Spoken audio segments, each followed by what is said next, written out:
بسم اللہ الرحمن الرحیم۔ السلام علیکم ورحمۃ اللہ وبرکاتہ۔ پوسٹر ٹی وی چینل کی طرف سے ایک اور ویڈیو لے کر حاضر ہوا ہوں، جس کا موضوع ہے نکاح میں دینداری اور اخلاق کو ترجیح دیں۔ یعنی نکاح کے اندر پیسہ کو ہمیں ترجیح نہیں دینی چاہیے، بلکہ ہمیں نکاح میں یہ دیکھنا چاہیے کہ دین کتنا ہے اور اخلاق کتنے ہیں۔ اگر دینداری اور اخلاق ہے تو اس رشتے کو پسند کر لینا چاہیے۔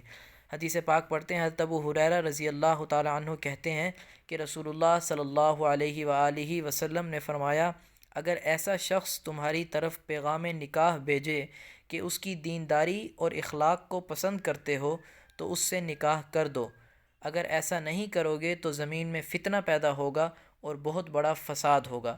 سنن ابی داؤد کی یہ حدیث ہے۔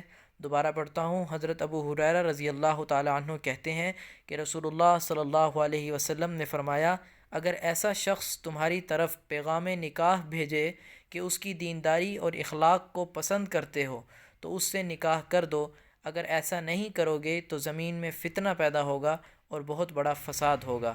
اللہ تعالی عمل کرنے کی توفیق نصیب فرمائے۔